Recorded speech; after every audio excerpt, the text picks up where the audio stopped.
Terror se apossou de mim, e eu caí sobre meu rosto diante do anjo e supliquei-lhe fosse a visão removida, que afastasse de mim, pois era demasiado horrível.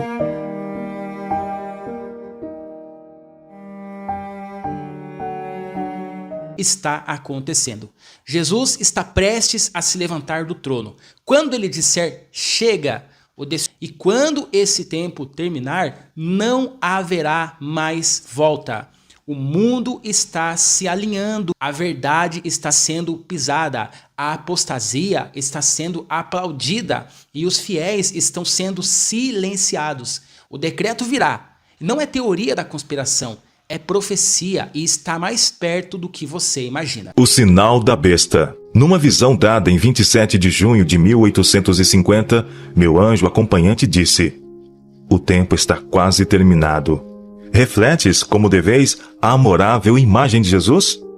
Foi-me indicada então a terra, e vi que tinha de haver uma preparação da parte daqueles que nos últimos tempos abraçaram a terceira mensagem angélica. Disse o anjo: preparai-vos, preparai-vos, preparai-vos. Tereis de experimentar uma morte para o mundo, maior do que jamais experimentastes antes. Vi que havia grande obra a ser feita por eles, e pouco tempo para fazê-la. E vi então que as 7 últimas pragas deviam ser logo derramadas sobre os que não têm abrigo. No entanto, o mundo se referia a elas como se não fossem mais que gotas de água que estivessem para cair. Fui então capacitada a enfrentar a terrível visão das 7 últimas pragas da ira de Deus. Vi que sua ira era tremenda e terrível, e que se ele estendesse a sua mão, ou a levantasse em ira, os habitantes do mundo seriam como se nunca tivessem existido, ou padeceriam de incuráveis chagas, e fulminantes pragas que sobre eles viriam, e não encontrariam livramento, mas seriam destruídos por elas. O terror se apossou de mim, e eu caí sobre meu rosto diante do anjo e supliquei-lhe fosse a visão removida, que afastasse de mim, pois era demasiado horrível. Então compreendi como nunca dantes a importância de investigar cuidadosamente a palavra de Deus para saber como escapar às pragas que a palavra de Deus declara virão sobre todos os ímpios que adorarem a besta e sua imagem e receberem o seu sinal em suas testas ou em suas mãos. Surpreendi-me grandemente de que alguém transgredisse a lei de Deus e pisasse o seu santo sábado, quando tão terríveis ameaças e advertências estavam contra eles. O Papa mudou o dia de repouso do 7º dia para o 1º dia da semana. Ele imaginou mudar o próprio mandamento que foi dado para levar o homem a lembrar-se do seu Criador. Pensou mudar o maior mandamento do Decálogo e assim fazer-se igual a Deus, ou mesmo exaltar-se acima de Deus. O Senhor é imutável, logo sua lei é imutável. Mas o Papa exaltou-se acima de Deus ao procurar mudar seus imutáveis preceitos de santidade, justiça e bondade. Ele tem tripudiado sobre o dia santificado de Deus e em sua própria autoridade pôs em seu lugar um dos 6 dias de trabalho. A nação inteira tem seguido após a besta e cada semana rouba a Deus de seu santo tempo. O Papa fez uma brecha na santa lei de Deus, mas eu vi que havia chegado o tempo para o povo de Deus fechar essa brecha e edificar os lugares assolados. Supliquei diante do anjo para que Deus salvasse o seu povo, que se havia desviado, que o salvasse por amor de sua graça. Quando as pragas começarem a cair, os que continuarem a transgredir o santo sábado não abrirão a boca para apresentar aquelas escusas que agora fazem para se considerarem livres de guardá-lo. Suas bocas estarão fechadas enquanto as pragas estão caindo e o grande legislador reclamando sua justiça contra os que têm tido a sua santa lei em desprezo e a têm considerado uma maldição para o homem, lastimável e sem solidez. Quando sentirem os grilhões desta lei acorrentando-os, essas expressões aparecerão diante deles em caracteres vivos, e eles compreenderão o pecado de haverem desprezado esta lei, a qual a palavra de Deus chama de santa, justa e boa. Minha atenção foi então dirigida para a glória do céu, para os tesouros acumulados pelos fiéis. Tudo era amável e glorioso. Os anjos cantavam um cântico maravilhoso, depois paravam de cantar, tiravam as coroas de suas cabeças e as lançavam rutilantes aos pés do adorável Jesus, e com vozes melodiosas clamavam: Glória, Aleluia! Uni-me a eles em seus cânticos de louvor e honra ao Cordeiro.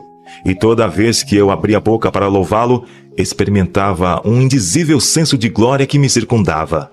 Era um eterno peso de glória muito excelente. Disse o anjo: o pequeno remanescente que ama Deus e guarda os seus mandamentos, e o que ficar fiel até o fim, desfrutará esta glória e estará para sempre na presença de Jesus e cantará com os santos anjos. Então os meus olhos foram afastados da glória e foi-me indicado o remanescente na terra. Disse-lhes o anjo: quereis escapar às 7 últimas pragas? Quereis ir para a glória e desfrutar tudo que Deus tem preparado para os que o amam e estão dispostos a sofrer por seu amor? Então tereis de morrer para que possais viver.